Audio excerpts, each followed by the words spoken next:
الحمد لله وكفى والصلاة والسلام على سيد الرسل وخاتم الأنبياء وعلى آله وأصحابه الأتقياء. أما بعد فأعوذ بالله من الشيطان الرجيم. بسم الله الرحمن الرحيم. الرحمن علم القرآن. وقال رسول الله صلى الله عليه وسلم: خيركم من تعلم القرآن وعلمه. وعن علي رضي الله تعالى عنه قال: أدبوا أولادكم على 3 خصال: حب نبيكم وحب أهل بيتي. القرآن فإن القرآن في ظل الله يوم لا ظل إلا ظله مع أنبيائه وأصفيائه. يوزن محبت سره درود شریف وایي. اللهم صل وسلم وبارك وارحم على سيدنا محمد وعلى آل سيدنا محمد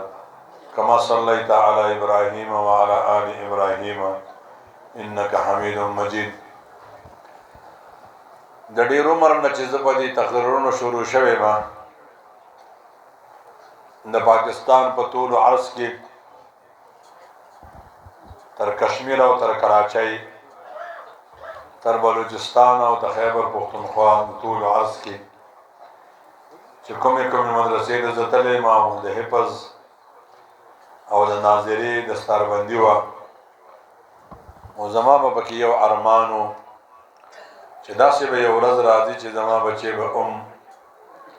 د حفظ دستاربندي وي. زما به هم د قیامت په ورځ باندې الله جل جلاله دستار فضیلت زما په سر ږدي. یو شاعر و هغه به اکثر وي: زه چې هر مزار له درومم مراد مې ته یې زه چې به هر دستاربندي ما به داسې ګلالي بچي لیدل او د هغوی د پلارانو نومونه به یې اخیستل. ما ته به ډېره خوشحالي وه. خو وړکې به مې یو حسرت ارمان و چې داسې به کومه ورځ وي چې په هغې کې زما بچی د هغه دستاربندي وي. نو نن زه د بابوزو جامع اسلامیه بابوزی هغې کې زما بچی و د هغه دستاربندي وه. بت په ورځ باندې هغوی ما ته اطلاع راکړه چې ستا د بچي دستاربندي ده خو مقامي سطح باندې به کېږي. بس 4-5 کسان به تاسو د کوره راشئ. نو ما هغې ورځ نن پروګرام وړاندې وروستو کو. بیا اطلاع میلاو شو چې نه پروګرام مونږ مؤخر کړی دی. نن ما 3 پروګرامونه ورکړي ستاسو د پروګرام سمیت. یو په پلای کې د هغوی سره په قریب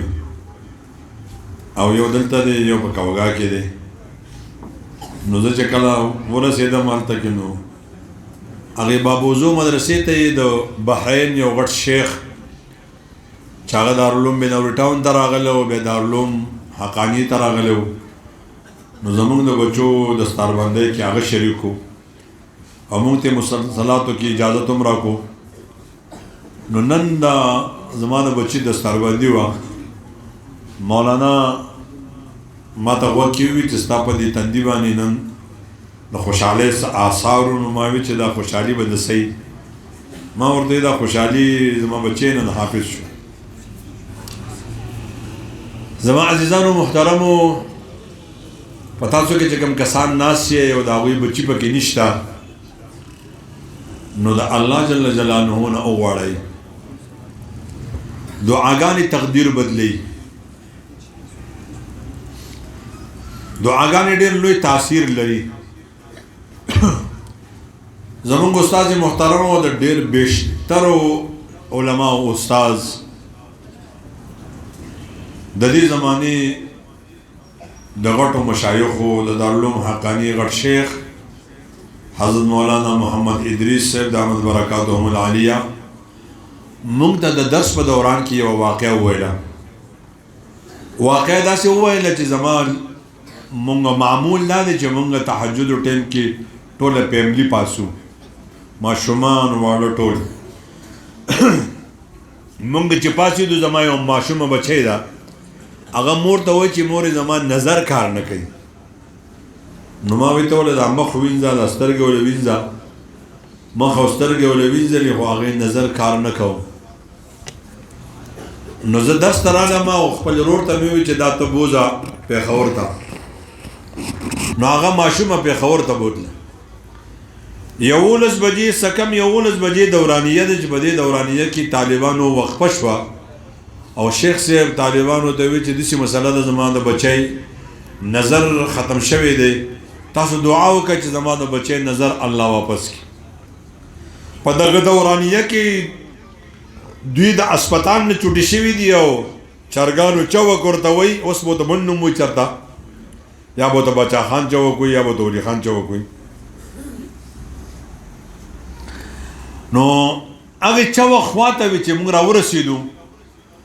نو ترې وی چې د ماشومې ماته وی چې دادا زما سترګو خو کار شروع کړو ما ورته دا څو دي وي دا څلور دا څو دي دا درې دا پورې بورډ څه شی دی دا څه شی دی دا نو شیخ صاحب فرمایل موږ ته په کلاس کې چې ما ته تپوس وکړو چې دا څه ټایم دی ماشومې تا ته وویل چې زما نظر کار شروع کړو وی چې دا داسې 11 بجې ټایم و وی چې 11 بجې ټایم کې موږ په طالبانو باندې دعا وکړه زما عزیزانو دعاګانې تقدیر بدلی د امام بخاری رحمه الله نظر تله او مور په دعا باندې الله واپس نو نن ما ته هلته کې به د غټ سیمینار کې یو موقع میلاو شوه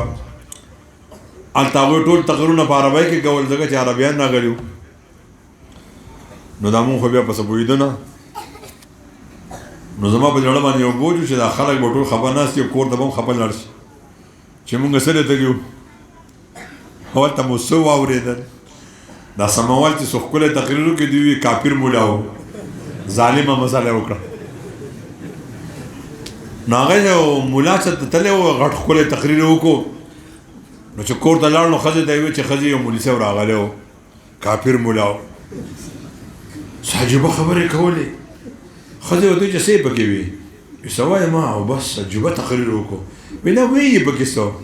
وی پس پوه شوی نه یم خو تقریر ډېر ښکلی کړی ما سوچ کوم چې یا ربه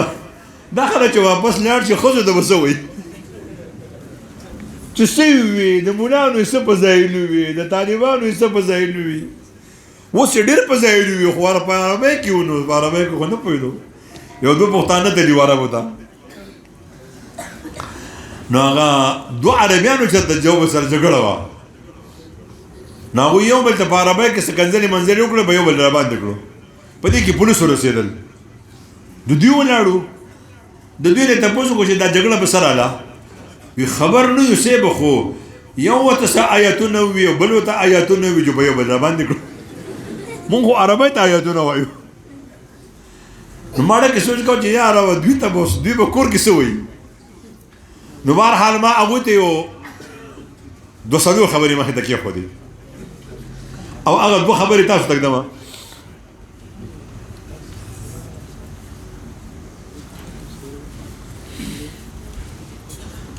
کو تاسو او مونږ غواړو چې زمونږ بچي دي حافظان عالمان شي پخوانی دستور راوالی پخوا چې به کله ماشوم پیدا شو نو دلته به اطلاع مې نه وشو چې ستا لور وشوه او زوی دې وشو د هغه دماغو ته به سمدست دا خبر راغله چې اوس به د اذان څوک کوي اذان دپاره به له ملا کتو اوس خو خدای خبر چې دا دومره ماشومان پیدا شوي دي قسم په خدای کوم یو ته بانګ ویلی تاسو ته بانګ وایې نو چې تاسو ته بانګ ووایې نو بیا ورته دا ستونزه جوړېږي نو څوک به ګانې وایي څوک به لټوان لټوي داسې خو پخوا به د ملا بانګ وي رسول الله صلی الله علیه وسلم به ورته اذان کو صحابه کرامو به ورته کو ماشومان به یې راوستل د دواړو جهانو سردار مبارک کې به کېښودل هغه به ورته خپله لاړه مبارکه ورکړه بیا به ته اولیا پیدا کېدل نو اوس خو تاسو دا مولان به وو چې په تاسو باندې په دې کلي کې چا چا اذان کړی پخوا به په اذان په مولا باندې وکړو چې دا مولا صاحب اذان وکړي چې دې ماشوم په دې غوږونو کې د اول وخت نه ستا اذان نه د مولوي صاحب اذان به په جومات کې بیا کېږي چې دی ورته وایي چې دا اذان ما په وړوکوالي کې مې اورېدلی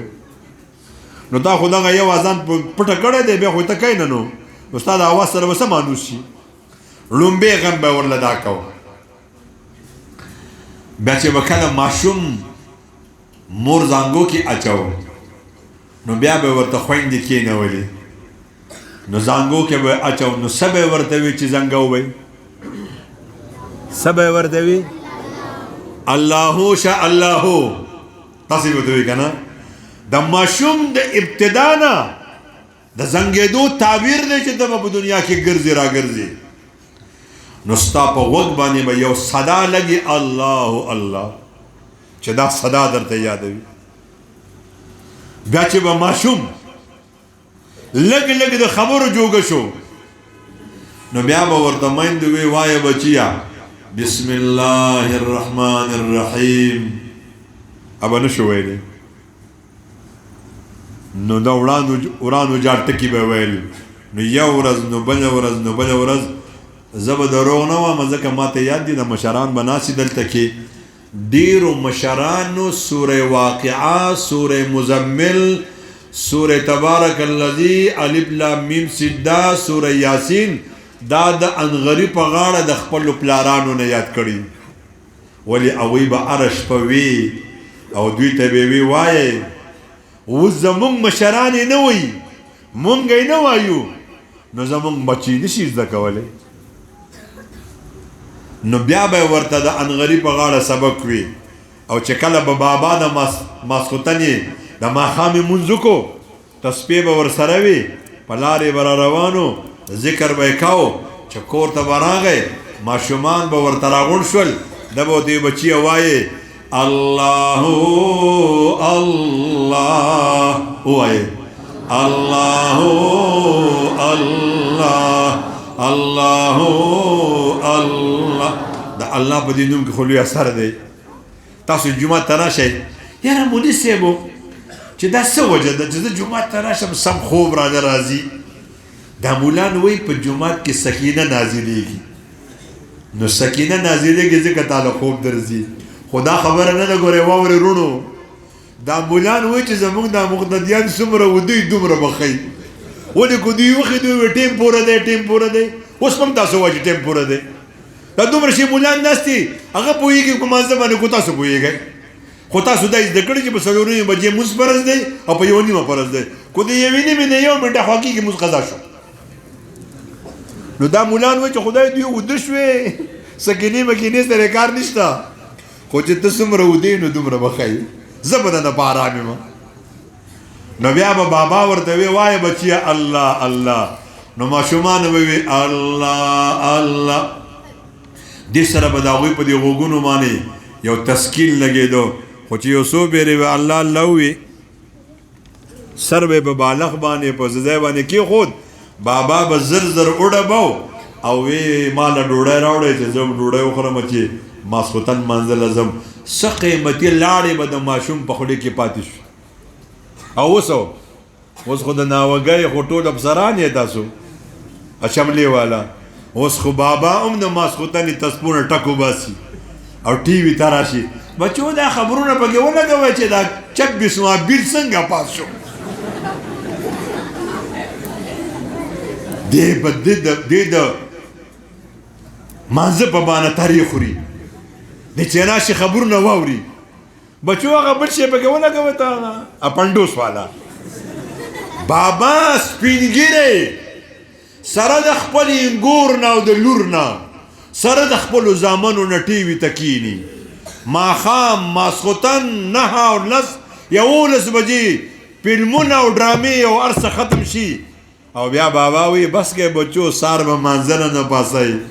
بابا تا خو د مانځه ټیم ختم کړی دی د ډوډۍ او د خوب ته خو به پاسې تا له خو خوب نه درځي خو ستا زامن به سحر وختي په 10 بجې پاسي نو دا د دې ماشومانو په خولې کې به څه پراته او ما ته یو بابا ووی قسم په خدای ما له خیال راله چې په ټي وي کې یو بربنډه زنانه راله زما لور او زما انګور او زما بچي ما هغوی ته وکتل او هغوی ما ته وکتل ما هم د حیا نه سترګې کته کړې هغوی هم د حیا نه سترګې کته دا تعلیم و چې خپلو بچو ته به یې دا کو بیا به یې رشته کته تعلیم به ورله ورکو ځان به یې ورته هم ښوو چې بچیه زه دې پلار یم دا دې خور ده دا دې مور ده دا دې ترور ده بیا چې به راغی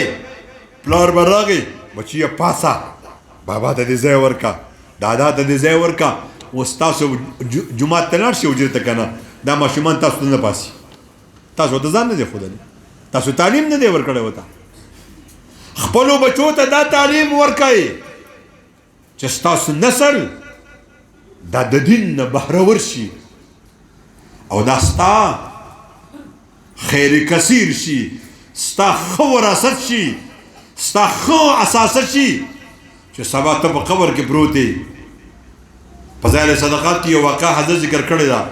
چې یو عالم دی هغه ما خوب ولید په خوب کې اینما چې دا خلکو ورمنډې کړي هلته راشن پروت و ده پسې ورمنډې کړي خلکو منډې کړي وی ما تپوس وکړو د یو کس نه چې دا څه چل دی چې دا خلک منډې وی وی ما ته یې وی چې دا موږ اهل قبرستان والی یو دا چې چا صدقې وکړي دا خلک پسې ځي خپله خپله صدقه دی علي وی ما چې ته ولې نه ځې وی چې زما ته ضرورت نشته وی ما چې ولې وی زما بچی حافظ دی او په ما پسې روزانه تلاوت کوي قاری طیب رحمه الله فرمایي زه خپل والد صاحب کېنولم او ما ته وفرمایل چې ما روزانه بنیاد باندې خپل پلار پسې تلاوت کړی دی ته به روزانه بنیاد په ما پسې یو سپاره یا دو سپارې تلاوت کوي نو وی کلونه تیر شول بیا مې دا خوب ولید وی دې سړي د خلکو سره منډې کړې وی ما ورته وی چې دا څه چل دی وی چې دا مونږ اهل قبرستان والی یو وی ما وی چې دا چرته منډې کړې وی خلکو صدقې وکړې مونږ په هغوی پسې منډې کړې وی ما چې تا پسې ولې منډې ووالې تا خو مخکې منډې نه والې وی چې زما زوی حافظ قرآن وفات شوی دی اوس په ما پسې دعاګانې څوک نه کوي عام مسلمانان چې دعاګانې کوي زه هم په هغې پسې منډې وم خپل اولاد کې حافظان پیدا کړي علما پیدا کړي نو زه تاسو ته درخواست کوم چې د چا اولاد دی او نیک عمله نه دی دا چې زمانه مخکې کې مې هستی تقریر وکړو مولانا پیر زازو الحق صاحب د ده د والد ګرامی زما استاد و د ده والد ګرامی د دوی یو معمول و چا تپوس وکړو د حضرت نه چې حضرت ما ته د اولاد د اصلاح لپاره د نیک عمل کېدو دپاره وظیفه وښیه هغه ورته وی چې په هر مانځه کې د اللهم ربنا آتنا فی الدنیا حسنه نه پس دا دعا شامله کا ربنا هب لنا من ازواجنا وذرياتنا قرة اعین واجعلنا للمتقین اماما دا چې سنت کوي دا چې نفل کوي دا چې وتر کوي او کو امام ته قاعده وګد کړه او په هغه کې د ربنا آتنا فی الدنیا نه رستو بس دا دعا وایا ان شاء الله چې الله جل جلاله بستا په اولاد کې اولیاء پیدا کړي او بل د توامه کو په مانځ کې نشي ویلې په قران کې ځان لپټوتی والے روزانه سل پیری وایي زما ګارانټي در کوم تاسو ته شل ورځې پس وز تاسو ماته وایي چې ستا نافرمانه اولاد ستا تابعدار شو کنه دی بستا خپل راضي چې دادا چې تنن نفس سوی ماته منظور ده زبنن نفس تا مخالفت نکوم او واورئ خپلو بچو ته به په نوم دوا کوئ داسې نه خدای ما وبخښئ زما مور پلار وبخښئ بس هلکه څنګه یې ښه بس په ما راکاږي نه غفلت سره دعا الله نه قبلوي توجه سره دعا وکړه په الله باندې قبوله کړه دا دعا